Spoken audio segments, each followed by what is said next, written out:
I locked the door, and my heart.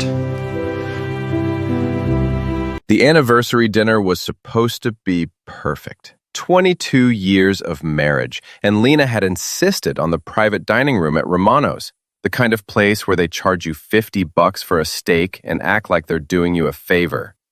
I should have known something was wrong when she ordered the most expensive wine on the menu without even glancing at the price. "Nathan," she said, swirling her third glass of Bordeaux, her perfectly manicured fingers catching the candlelight. "We need to talk." I set down my fork. The ribeyes suddenly tasted like cardboard. "About what?" She leaned back in her chair, and I noticed how her designer dress hugged her curves just right. At 41, Lena still turned heads, and she knew it. Her auburn hair was pulled back in that sophisticated way that probably cost more than my monthly truck payment at her fancy salon downtown. "I'm not your property, Nathan. I never was." The words hit me like a punch to the gut, but I kept my expression neutral. 22 years of marriage teaches you to read the room. What's that supposed to mean? It means I'm opening our marriage. Before I could process what she'd just said, the private dining room door opened. In walked Eddie Torino, my best friend since high school, wearing a crap-eating grin and a suit that probably cost more than I made in a month.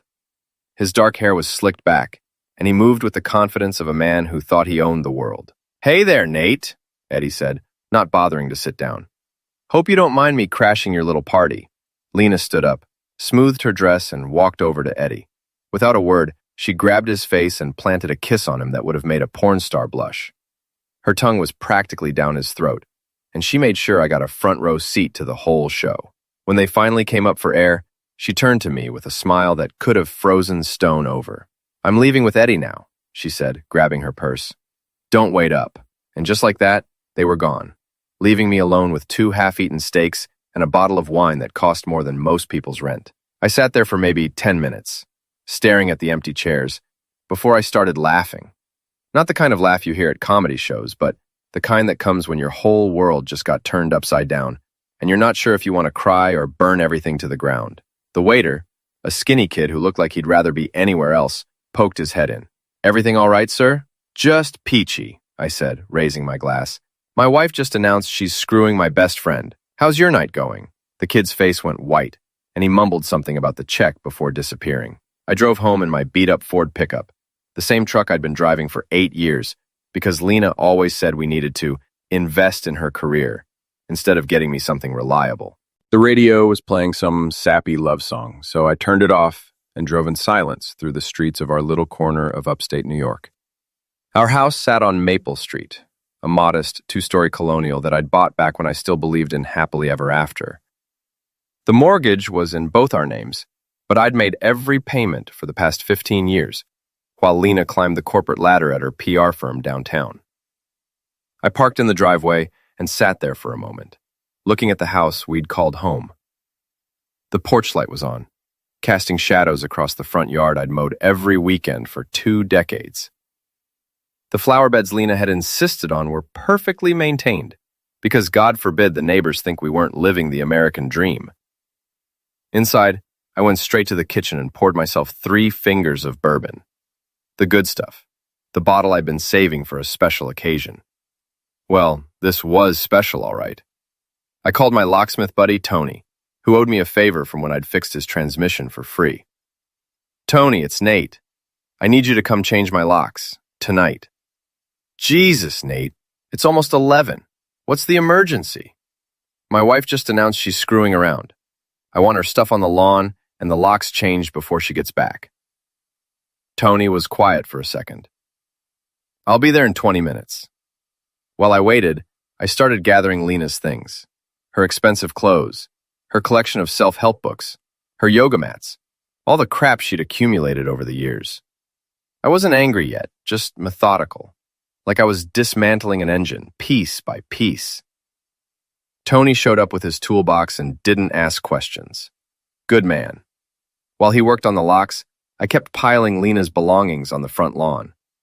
The neighbors' lights started coming on, but I didn't care. Let them watch. By morning, the whole street would know that Nathan Pierce wasn't the pushover everyone thought he was. My phone started buzzing around midnight. Lena. "Nathan, What the heck do you think you're doing? Slashing house, cleaning house, I said, taking another sip of bourbon. Your stuff's on the lawn. Locks are changed. Don't bother coming home. You can't just kick me out. This is my house too. Patient. Was your house. Past tense. You made your choice, sweetheart. Live with it. I hung up and turned off my phone. By 1 a.m., Tony had finished the locks and helped me move the rest of Lena's things outside. Her BMW pulled up just as we were carrying out her antique dresser, the one she'd inherited from her grandmother. She jumped out of the car, still in that expensive dress. But now, she looked like she'd been through a blender. Her hair was messed up, her lipstick was smeared, and she had that wild look in her eyes that meant she was about to lose her crap. Nathan, you bastard! You can't do this! Eddie got out of the driver's side, trying to look tough in his fancy suit. Come on, man, this is crazy. Let's talk about this like adults. I looked at Eddie, this guy I'd known since we were 17, who'd been the best man at my wedding, who'd eaten Sunday dinner at my table for 20 years. Adults? You want to talk like adults? Adults don't screw their best friend's wife behind his back. It's not like that, Eddie said, but his voice cracked like he was going through puberty again. Really? What's it like then? True love? You gonna marry her, Eddie? Take care of her when she's old and gray? Lena stepped between us. This is between you and me, Nathan. No, it's not. Not anymore. You brought him into this when you decided to tongue wrestle him in front of me at dinner.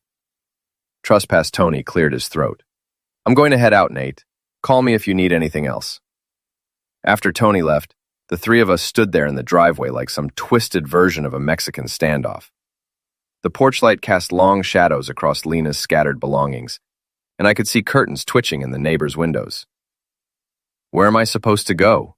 Lena asked, and for the first time that night, she sounded less like a woman in control and more like someone who just realized she'd made a terrible mistake. That's your problem now, I said. You're a grown woman with a job and a boyfriend. Figure it out. Eddie put his arm around her shoulders. She can stay at my place. How generous of you, I said. The knight in shining armor routine really suits you. I turned to go back inside, but Lena grabbed my arm. Nathan, please. We can work this out. We can go to counseling. We can... I looked down at her hand on my arm, then back at her face. Work what out, Lena? You just told me you're opening our marriage. You kissed another man in front of me. What exactly do you think we're going to work out? I made a mistake. I was drunk. I wasn't thinking clearly. You were thinking clearly enough to plan this whole thing. The private dining room, the expensive wine, making sure Eddie showed up at just the right moment. This wasn't a mistake, Lena. This was a performance. She let go of my arm and stepped back. Fine, but this isn't over, Nathan. I have rights. I'm entitled to half of everything. Shall see about that, I said, and went inside. Through the window, I watched them load her stuff into Eddie's BMW. It took 3 trips, and by the time they were done, it was almost 3 in the morning. The whole neighborhood had gotten a show, and I knew by tomorrow, everyone would be talking about it. I sat in my recliner with the bourbon bottle, looking around the house that was finally quiet. For the first time in years, I could actually think. No Lena chattering about her coworkers. No reality TV blaring from the kitchen. No constant criticism about how I loaded the dishwasher or folded the laundry. Just silence. And in that silence, I started planning. The next morning came too early, and with a headache that felt like someone was using my skull for drum practice. I'd fallen asleep in the recliner, still wearing my good shirt from dinner, now wrinkled and smelling like bourbon and regret. My phone had 17 missed calls and 43 text messages. Most were from Lena, ranging from apologetic to furious to downright threatening. A few were from our daughter Jessica, who was away at college in Albany. She'd obviously heard the news. Dad, what the heck happened? Mom called me crying at 3 a.m. I called her back while I made coffee in the blessed quiet of my kitchen. Hey, Jess. Dad, Mom says you threw her out of the house. She says you've lost your mind. Jessica was 19. Studying business at SUNY, I called her out there with a lot of terms of community. I concluded to the new president. I thought of 1,200 of 10%, and she had her mother's talent for making everything sound like it was somehow my fault. She also had Lena's looks, the same auburn hair, the same green eyes, the same way of tilting her head when she was about to lecture you. Your mother decided she wanted to see other people, I said, keeping my voice steady. So I helped her with that decision. She said you wouldn't even talk to her. She said you just started throwing her stuff on the lawn like some crazy person. Did she tell you about Eddie? Silence. Did she mention that she's been sleeping with Uncle Eddie? We'd always called him Uncle Eddie, even though he wasn't family. He'd been around so long, at every birthday party and holiday dinner, that Jessica had grown up thinking of him as a relative. That's not true, Jessica said, but her voice had lost its edge. She kissed him right in front of me last night, sweetheart, at our anniversary dinner. Then she announced she was leaving with him. I'm coming home, she said finally. You don't need to do that. You've got classes. I'm coming home, Dad, this weekend. After she hung up, I sat at the kitchen table with my coffee and started making lists. 22 years of marriage leaves you with a lot of shared responsibilities, and I needed to figure out what was mine, what was hers, and what was going to be a fight. The house was in both our names, but I'd made every mortgage payment. The cars were separate. Her BMW was hers, my truck was mine.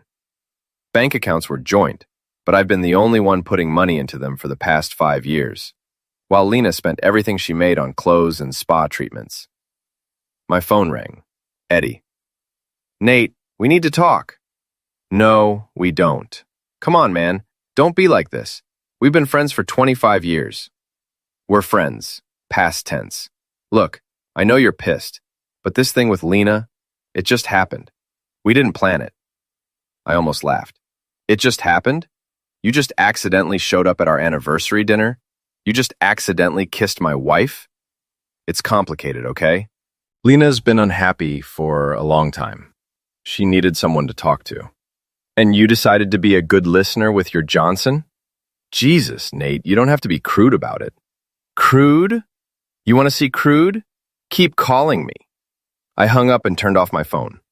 By noon, I'd made appointments with a divorce lawyer and my accountant. I'd also called my boss at the garage and told him I needed a few days off. Mike understood. His own wife had run off with an insurance salesman 3 years ago, so he knew the drill. The divorce lawyer, a sharp-dressed woman named Patricia Hendricks, had an office downtown, 3 blocks from Lena's PR firm. I'd chosen her specifically because she had a reputation for being ruthless. And right now, ruthless sounded perfect. Mr. Pierce, she said, looking over the paperwork I'd brought. How long have you suspected your wife was having an affair? I didn't suspect anything. She announced it at dinner last night. Patricia raised an eyebrow. That's unusual. Most people try to hide infidelity, not announce it. My wife's not most people. She's got a flair for the dramatic. And you're certain about the identity of the other party? Eddie Torino. He's been my best friend since high school. Was my best man. Eats at my table every Sunday. I paused. Or he did. Pa made notes. Any children? 1 daughter, 19, in college. But here's the thing. I leaned forward. I had a vasectomy 7 years ago. Lena doesn't know. Pen stopped moving. Excuse me? I had it done after Lena said she wanted another baby. I wasn't ready for that kind of responsibility again, but I didn't want to fight about it. So I had the procedure done and never told her. Mr. Pierce, that's a significant piece of information. If your wife becomes pregnant during this affair, then we'll know it's not mine. Patricia smiled for the first time since I'd walked into her office. Mr. Pierce, I think we're going to work very well together. I spent the rest of the afternoon moving money around. Not hiding it, just making sure Lena couldn't clean out our accounts while I was sleeping. I transferred half of everything into a new account in my name only, which was perfectly legal according to Patricia. That evening, I drove over to Murphy's Tavern, a dive bar on the south side where I'd been drinking beer and shooting pool since I was old enough to get served. The owner, Danny Murphy, was a Vietnam vet who'd seen enough drama in his 70 years that nothing surprised him anymore. Heard you had some excitement last night, Danny said, sliding a beer across the bar. News travels fast. Your neighbor, Mrs. Kowalski, was in here an hour ago. Said it looked like a yard sale exploded on your lawn. I took a long drink. Lena decided she wanted to explore her options. With Eddie Torino? You heard that too? Danny shrugged. Small town, Nate. People talk. The bar was mostly empty except for a few regulars watching the Yankees game on the TV above the bar. I found a corner booth and tried to think through my next moves. Lena would file for divorce, that was certain. She'd want half the house, half my retirement, probably alimony too. But she'd have to explain why she wanted the divorce, and adultery wasn't going to look good to a judge. My phone buzzed. A text from a number I didn't recognize. This is Sarah from Lena's office. Call me. It's important. Sarah Chen was Lena's assistant, a quiet woman in her 30s who'd always been polite when I'd called the office. I stepped outside to call her back. Mr. Pierce, thank you for calling me back. I thought you should know that everyone here is talking about what happened last night. I figured they would be. No, you don't understand. Lena came in this morning and told everyone that you had a breakdown. She said you threatened her and Eddie, and that she had to leave for her own safety. I felt my jaw clench. Is that right? She's telling people that you're unstable, that you've been drinking and making threats. She showed everyone pictures of her stuff on your lawn, and said you destroyed some of her things. Did I destroy anything? I don't know, but that's not why I'm calling. Sarah's voice dropped to a whisper. Mr. Pierce, Lena and Mr. Torino have been meeting here after hours for months, in her office. The cleaning crew has complained about the mess they leave behind. What kind of mess? Use your imagination. I was quiet for a moment, processing this. Sarah, why are you telling me this? Because Lena's been treating me like garbage for 2 years. She makes me work late, she takes credit for my ideas, and she talks to me like I'm stupid. And because what she's doing to you isn't right. Would you be willing to write down what you just told me? If you need me to, yes. After I hung up, I sat in my truck in Murphy's parking lot and felt something shift inside me. For 24 hours, I'd been reacting to what Lena and Eddie had done to me. But now I was starting to think about what I could do to them. I drove home and spent the evening making more lists. Not just financial lists this time, but lists of people who knew Lena and Eddie. People who might have seen them together. People who might have information I could use. By the time I went to bed, in my own house, with the locks changed, I wasn't just angry anymore. I was motivated. And motivation, I was learning, was a dangerous thing. Friday morning brought Jessica home from college, and she looked like heck. Her eyes were red from crying. Her hair was pulled back in a messy ponytail, and she was wearing the same clothes she'd probably slept in.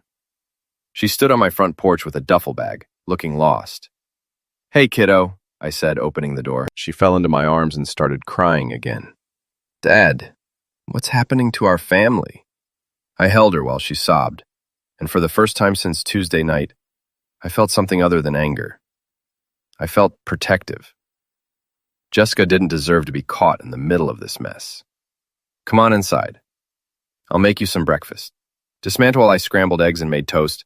Jessica sat at the kitchen table and told me about her conversation with Lena. Mom called me Wednesday night, crying.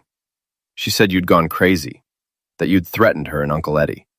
She said she was scared of you. What do you think? I asked, setting a plate in front of her. Jessica looked at me, really looked at me. I was showered and shaved, wearing clean clothes, making her breakfast in a clean kitchen. Not exactly the picture of a man who'd lost his mind. You don't look crazy, she said quietly. I'm not crazy. I'm hurt, and I'm angry, but I'm not crazy. Mom said you threw all her stuff on the lawn. I did. Why? I sat down across from her with my own plate. Because she told me she was opening our marriage. Then she kissed another man in front of me. Because she chose to humiliate me in the worst way possible. Because after 22 years of marriage, she decided I wasn't worth even a conversation before she decided to blow up our family. Jessica picked at her eggs. She said it wasn't like that. What did she say it was like? She said you two had grown apart, that you hadn't been happy for years, that she needed to find herself. Did she mention that the man she's finding herself with is Eddie? Jessica nodded miserably. And how does that make you feel? Sick, she said immediately. Uncle Eddie used to give me piggyback rides when I was little. He taught me how to drive stick shift in the school parking lot. And now he's sleeping with your mother. God, Dad, don't say it like that. Why not? That's what's happening. Your mother is sleeping with a man who's known you since you were born. A man who sat at our dinner table every Sunday for 20 years. Jessica pushed her plate away. I can't eat. You need to eat something. I can't stop thinking about it. About them together. It's disgusting. I reached across the table and took her hand. I know it is. But you're going to have to decide who you believe. Your mother's version of events, or what you see with your own eyes. That afternoon, while Jessica napped upstairs in her old room, I met with Patricia Hendricks again. I'd brought copies of all our financial records, and she was impressed with how organized I'd been. Most men don't keep such detailed records, she said. I'm not most men. I've been managing our finances for 15 years, while Lena spent money like it grew on trees. Spread the documents across her conference table. This is very good for you, Mr. Pierce. You can document every mortgage payment, every utility bill, every major purchase. If your wife tries to claim she contributed equally to the household, we can disprove that easily. Resisting. Interceptions. What about the house? Legally, she owns half. But given that you've made all the payments and she's the one who committed adultery, we might be able to negotiate a buyout rather than a forced sale. Assaulting. And if she gets pregnant? Prophria smiled that predatory smile again. If she gets pregnant and you can prove the child isn't yours through your vasectomy, it becomes evidence of ongoing adultery. That changes everything. Sexism. I left the lawyer's office feeling better than I had in days. For the first time, I felt like I had some control over the situation. But control, I was learning, was intoxicating. That evening, Jessica and I ordered pizza and watched a movie, trying to pretend everything was normal. Around 9 o'clock, my phone rang. Lena. I want to see Jessica. She's here if she wants to talk to you. Shameful. I mean, in person. I want to take her to dinner tomorrow. I looked at Jessica, who was shaking her head frantically. She doesn't want to see you right now, Lena. She's my daughter too, Nathan. You can't keep her from me. Marshall. I'm not keeping her from you. She's 19 years old. She can make her own decisions. Put her on the phone. I held out the phone to Jessica. She took it reluctantly. Hi, Mom. No, I don't want to have dinner. Because I need time to think. No, Dad didn't tell me what to think. Mom, please don't cry. I just need some time. She hung up and handed me the phone back. She's staying at Uncle Eddie's apartment, Jessica said. She wanted me to know that they're in love, and that this isn't just some fling. How do you feel about that? Like I want to throw up. Saturday. Morning, I woke up with a plan. While Jessica slept in, I drove downtown to Eddie's apartment building. It was one of those new high-rise places with a doorman and underground parking. The kind of place that cost more per month than most people made. I didn't go inside. Instead, I sat in my truck across the street and watched. At 10:30, Eddie came out wearing workout clothes and got into his BMW. 20 minutes later, Lena came out wearing a sundress I'd bought her for her birthday last year.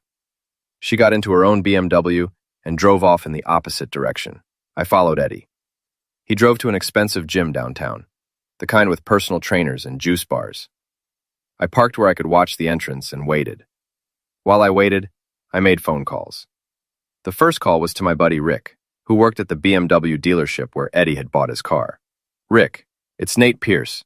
I need a favor. Sure, Nate, what's up? You remember my friend Eddie Torino? Bought a black 7 Series from you guys last year?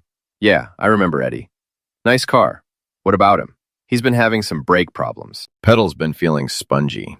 I told him I'd look at it, but I need to know what kind of brake system he's got. Rick was quiet for a moment. Nate, you know I can't give out customer information. I'm not asking for his address, Rick. I just need to know about his brakes. The guy's my best friend, and I'm worried about him. It was only half a lie. I was worried about Eddie. Worried that he was going to get away with what he'd done. Rick gave me the information I needed, and I made my second phone call. This one was to Tony, my locksmith buddy who also happened to know his way around cars. Tony, hypothetically speaking, if someone wanted to make a car's brakes fail temporarily, not enough to cause a serious accident, just enough to cause a minor fender bender, how would they do that? Jesus, Nate. What are you planning? I'm sure. I was nice to come a Rick. What was the worst that I would? Unless they what? Are you planning? Nothing permanent. I just want someone to have a bad day. Tony was quiet for a long moment. Hypothetically, you could loosen the brake line fittings. Not enough to cause a complete failure, but enough to reduce brake pressure significantly. The car would still stop, but it would take a lot longer and the pedal would go almost to the floor. And this would be temporary? Yeah, the fluid would leak out gradually. After a few hours of driving, the brakes would be pretty much useless, but it would start as just reduced braking power. Thanks, Tony. Nate, whatever you're thinking of doing, don't do it. But I'd already hung up. Eddie spent 2 hours at the gym. When he came out, sweaty and looking pleased with himself, I followed him to a coffee shop where he met with two men I didn't recognize. They looked like the kind of guys who solved problems with their fists, and they talked to Eddie like he owed them something. Interesting. I followed Eddie back to his apartment building and watched him park in the underground garage. The garage had security cameras, but it also had a lot of blind spots.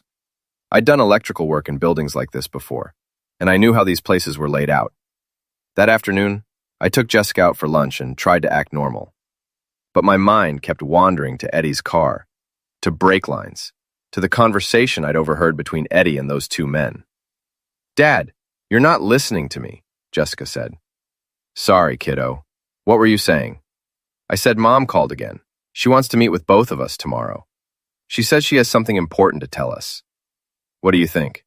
I think I'm tired of being in the middle of this. I think I want to go back to school and pretend none of this is happening. You can do that if you want, but running away won't make it go away. I'm not running away. I need normal, Dad. I need my classes and my friends and my stupid part-time job at the bookstore. I need things that make sense. I reached across the table and squeezed her hand. Okay, you go back to school, but promise me you'll call if you need anything. And promise me you won't let your mother manipulate you. What do you mean? I mean, she's going to try to make this my fault. She's going to tell you that I'm the bad guy, that I drove her away, that I'm being unreasonable. And maybe some of that's true. But don't forget what you saw with your own eyes. That night, after Jessica had gone to bed, I sat in my garage and thought about brake lines. I thought about Eddie's smug face, about Lena's performance at the restaurant, about 22 years of marriage flushed down the drain. And I thought about justice. Not the legal kind that would take months and cost thousands of dollars. The immediate kind. The satisfying kind. The kind that would make Eddie understand that actions have consequences. Sunday morning, Jessica packed her bag and got ready to drive back to Albany. She looked better than she had on Friday. More rested, less fragile. But I could see the sadness in her eyes. "Are you going to be okay, Dad?" "I'll be fine, kiddo. You worry about your classes." I hugged her goodbye and promised, even though I'd already decided that stupid was a relative term. After Jessica left, I drove downtown to Eddie's building. It was Sunday morning, so the underground garage would be mostly empty. I'd brought my toolbox and wore coveralls that made me look like a maintenance worker. Getting into the garage was easier than I'd expected. The security door had a keypad, but it also had a service entrance that was propped open for the cleaning crew. I walked in like I belonged there and found Eddie's BMW parked in spot 247.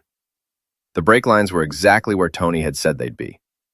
I loosened the fittings just enough to create a slow leak, not enough to cause immediate failure, but enough to reduce brake pressure over time. By the time Eddie drove across town and back, his brakes would be spongy.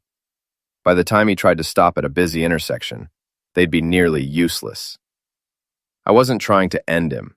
I just wanted him to have a very bad day. I was under the car, tightening the fittings back up just enough to slow the leak, when I heard voices. Two men, talking in low, angry voices. "Eddie better have our money by Wednesday or we're going to have a problem. He keeps saying his girlfriend's going to give him access to her husband's accounts. Yeah, well, his girlfriend better hurry up. The boss is getting impatient." I stayed perfectly still under the BMW until they walked away. Then I finished my work and got out of there as quickly as possible. So, Eddie owed money to some very unfriendly people, and he thought Lena was going to help him get it from our joint accounts. That was interesting information. I drove home and spent the afternoon cleaning my garage and trying not to think about what I'd just done. Around 4 o'clock, my phone rang. It was a number I didn't recognize. Mr. Pierce, this is Dr. Martinez at St. Mary's Hospital. Your friend Eddie Torino has been in an accident. He asked us to call you. Is he okay? He's stable. He has a concussion and some bruised ribs, but nothing life-threatening. He rear-ended another car at the intersection of Main and 5th. He keeps saying his brakes failed. The hospital from my house. I found Eddie in the emergency room, lying on a gurney with a bandage on his forehead and an ice pack on his ribs. He looked like heck, and for a moment, I almost felt guilty. Almost. Nate, he said when he saw me. Thank God you're here. What happened? My brakes failed. I was coming up to the light at Main and 5th, and I pressed the brake pedal, and it went right to the floor. I couldn't stop. That's terrible. Is the other driver okay? Yeah, just shaken up. But Nate, this wasn't an accident. Someone messed with my car. I kept my expression neutral. Why would you think that? Because I just had the car serviced last month. The brakes were fine. And because he looked around to make sure no one was listening. Because I owe some money to some people who aren't very patient. What kind of people? The kind who break legs when you don't pay on time. Jesus, Eddie, what have you gotten yourself into? It's complicated. I made some bad investments, and I needed cash fast. These guys loan money, but their interest rates are aggressive. How much do you owe them? 50 grand. I whistled low. That's a lot of money. I know, but I've got a plan to get it. Lena's going to help me. How's Lena going to help you? Eddie looked uncomfortable. She's got access to your joint accounts, right? She's going to transfer some money to help me out. I felt my jaw clench. She's going to steal my money to pay your gambling debts? It's not stealing. She's entitled to half of everything anyway, right? This way, we just get access to it a little early. I stared at him for a long moment. This man I'd known for 25 years, who'd been like a brother to me, was planning to steal my money to pay off loan sharks, and he was using my wife to do it.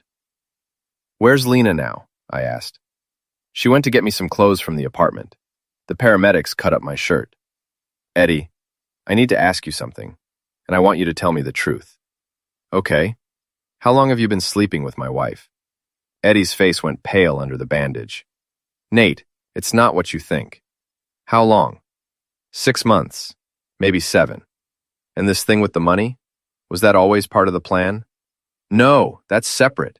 I got in trouble with these guys, and Lena offered to help. Offered to help with my money. Nate, you have to understand.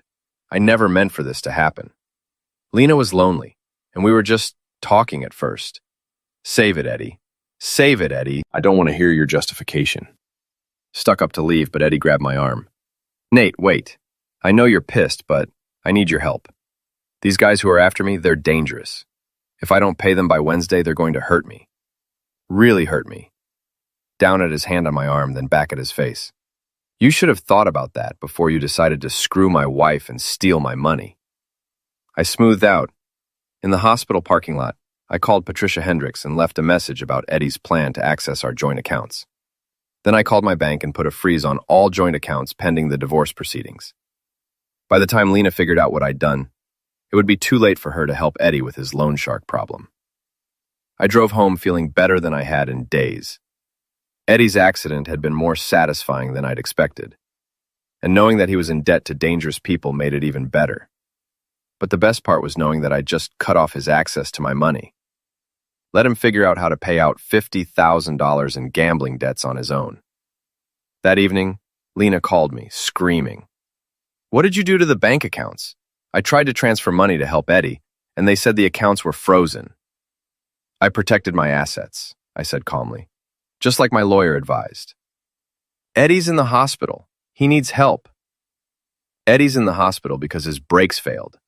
That's what happens when you don't maintain your car properly. Someone sabotaged his car. Someone tried to end him. That's a serious accusation, Lena. Have you called the police? We can't call the police. Why not? Silence on the other end of the line. Lena, why can't you call the police? Because Eddie owes money to some people. And if the police start investigating, it might make things worse for him. What kind of people? I can't tell you that. Then I can't help you. Nathan, please. I know you hate us right now, but Eddie could get seriously hurt if he doesn't pay these people back. Then maybe he shouldn't have borrowed money from loan sharks. How did you... She stopped herself. How did I know they were loan sharks? Lucky guess. I hung up and poured myself a bourbon. Outside, it was getting dark, and I could see the lights coming on in my neighbors' houses. Normal people living normal lives, having normal problems. I wasn't normal anymore. I was something else now, something harder and more calculating, and I was just getting started. Monday morning brought a call from Patricia Hendricks. Mr. Pierce, your wife's attorney called. They want to meet to discuss a settlement. Already? It's only a fuss.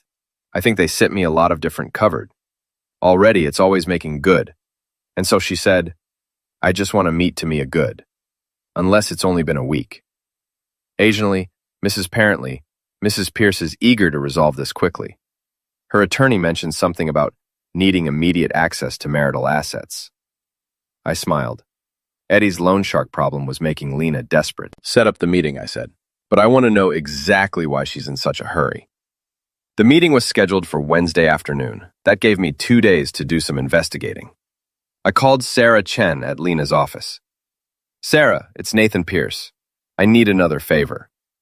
What kind of favor? I need to know if Lena's been acting strange at work. More stressed than usual, making personal calls, that kind of thing.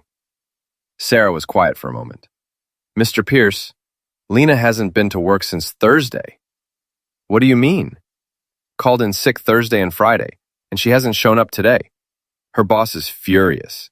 She was supposed to present a major campaign to a client this morning, and she just didn't show. Has anyone tried to reach her? I've called her cell phone 12 times. It goes straight to voicemail. After I hung up, I drove downtown to Eddie's apartment building. His BMW was in the shop getting repaired, but I wanted to see if he and Lena were still staying there. The doorman, a friendly guy named Miguel who I'd talked to before, recognized me. Hey, Mr. Pierce, you here to see Eddie? Is he upstairs? Nah, he checked out yesterday. Took all his stuff and left. Didn't even give notice to the landlord.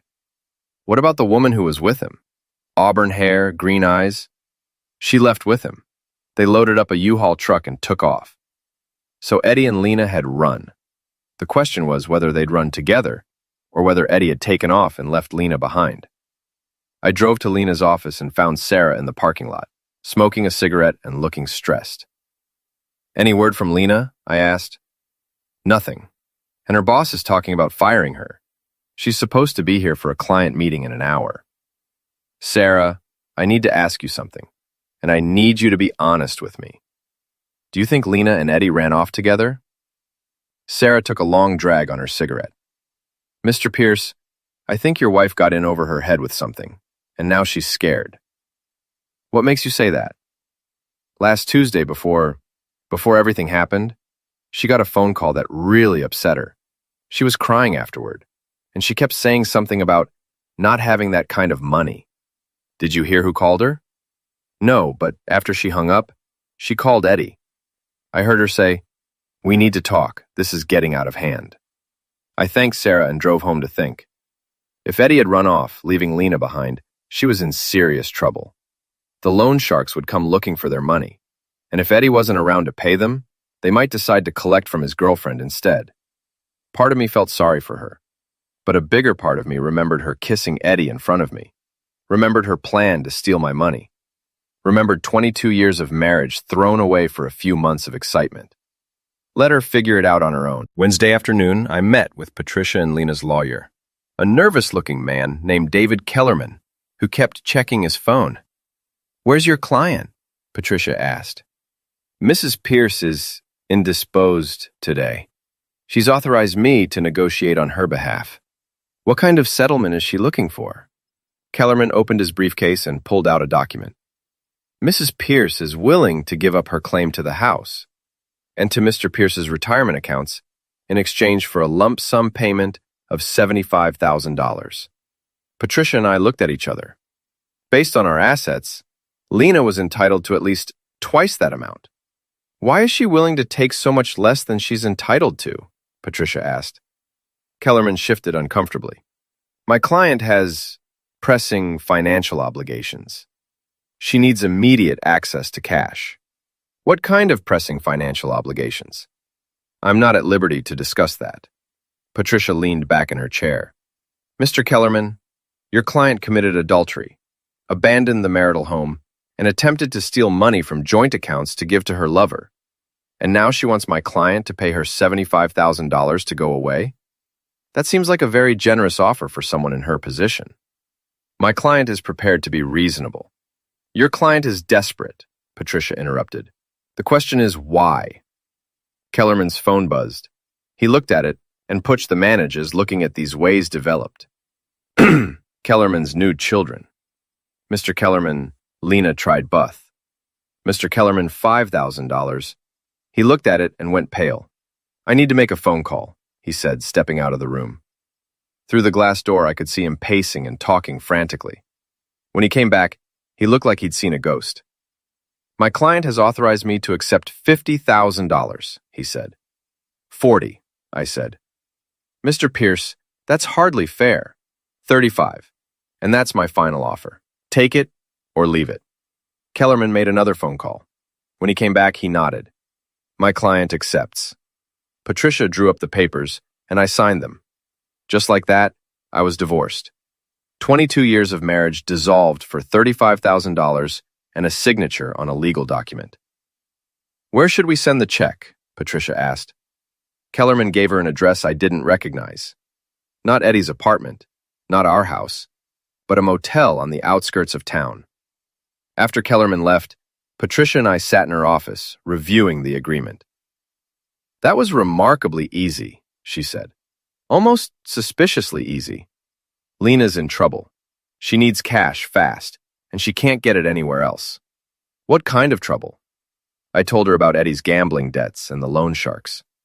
Mr. Pierce, if your ex-wife is involved with dangerous people, you might want to consider taking a vacation, at least until this blows over. I'm not running away from loan sharks. I'm not suggesting you run away. I'm suggesting you make yourself scarce until the situation resolves itself. That evening, I sat in my kitchen, looking at the divorce papers and thinking about Patricia's advice. Maybe she was right. Maybe it was time to disappear for a while. I'd always wanted to see Europe. I had some money saved up, and now I had a house with no mortgage and no wife to spend my paycheck. Maybe it was time for a new adventure. I called Jessica and told her about the divorce. Is it really over? She asked. It's really over. How do you feel? Relieved, mostly. And free. Dad, are you going to be okay? I'm going to be fine, kiddo. Better than fine. What are you going to do now? I'm thinking about taking a trip. Maybe to Paris. I've always wanted to see the Eiffel Tower. That sounds amazing, Dad. You deserve a vacation. After I hung up, I started researching flights to Paris. I found one leaving Friday morning, which gave me 2 days to get my affairs in order. I called my boss and told him I was taking extended leave. I called my neighbor and asked her to keep an eye on the house. I called my bank and arranged for international access to my accounts. And then, I did something I'd been thinking about for days. I called the police and reported that I'd overheard a conversation about loan sharking and illegal gambling. I gave them Eddie's name and description, and I mentioned that he'd been seen with dangerous-looking men in the downtown area. I didn't mention Lena. Let the police figure out the rest. Friday morning, I drove to the airport with a single suitcase and a feeling of freedom I hadn't experienced in 20 years. No wife to check in with, no schedule to keep, no one to answer to but myself. The plane took off at 10 a.m., and I watched the city disappear below me. Somewhere down there, Lena was probably still hiding in that motel, waiting for $35,000 and hoping Eddie would come back to save her. But Eddie was long gone, and the loan sharks were getting impatient, and the police were starting to ask questions about illegal gambling operations. I settled back in my seat and ordered a bourbon. For the first time in a week, I felt like smiling. Revenge, I'd learned, was a dish best served with a side of French fries and a view of the Eiffel Tower. Epilogue: Paris Dawn. 6 months later, I was sitting at a sidewalk cafe in Montmartre, reading an email from Jessica on my tablet. She was doing well in school, had a new boyfriend, and was planning to visit me in Paris over spring break. The waiter, a friendly guy named Pierre who'd gotten used to my terrible French, brought me my usual coffee and croissant. Bonjour, Nathan. Comment allez-vous? Très bien, merci. It was a beautiful morning in Paris. The sun was shining, the tourists were starting to emerge from their hotels, and I had nowhere to be and nothing to worry about. My phone rang, a number I didn't recognize, but with a U.S. area code. Hello? Nathan? It's me. She sounded terrible, tired, defeated, desperate. Hello, Lena. I need your help. Do you? Eddie's gone. He took the money and disappeared. The people he owed, they think I know where he is. Do you? No, I haven't heard from him in 4 months, but they don't believe me. I sipped my coffee and watched a young couple walking hand in hand down the cobblestone street. That sounds like a problem. Nathan, please. I know you hate me, but I'm scared. These people, they're dangerous. You should call the police. I can't call the police. If I do, they'll find out about the money Eddie stole, and I'll go to jail too. What money did Eddie steal?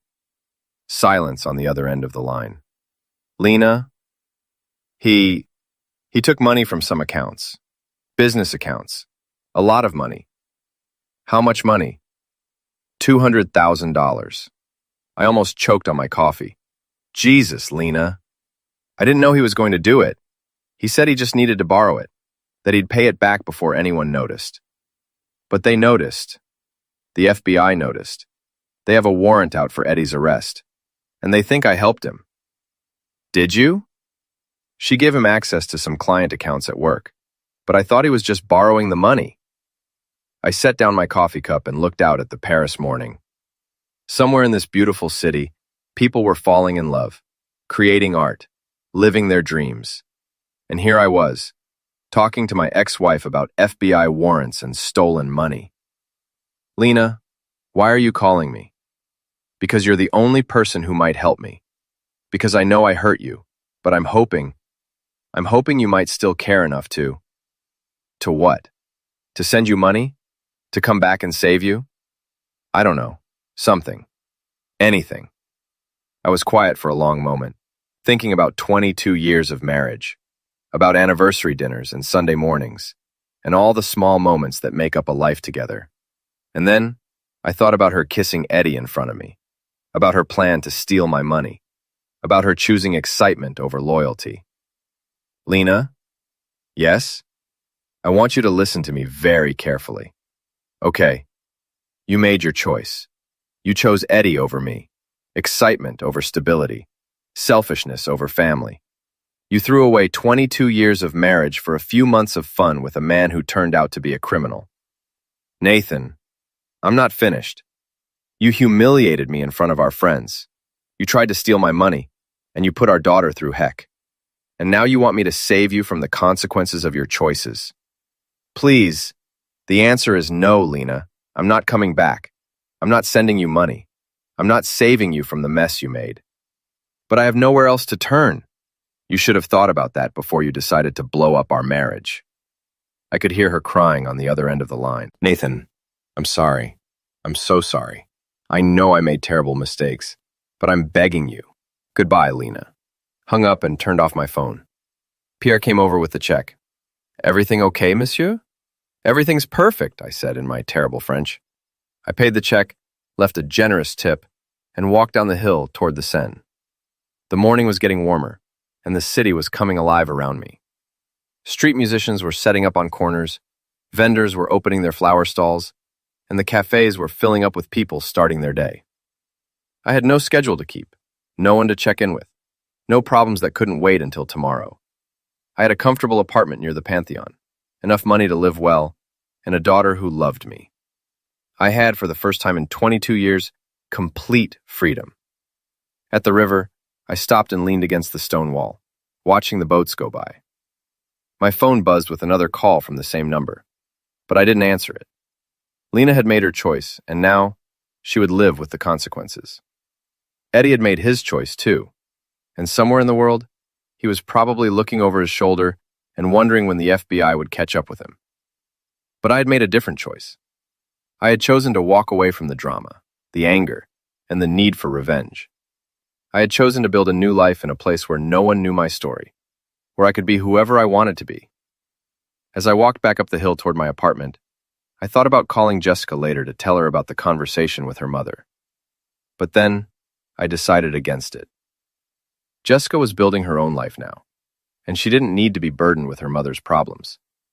Instead, I would call her tonight to talk about her upcoming visit, about the places we would see together, about the future we were building. Because that's what you do when you're free. You stop looking backward and start looking forward. You stop being a victim and start being the hero of your own story. And sometimes, the best revenge is simply living well.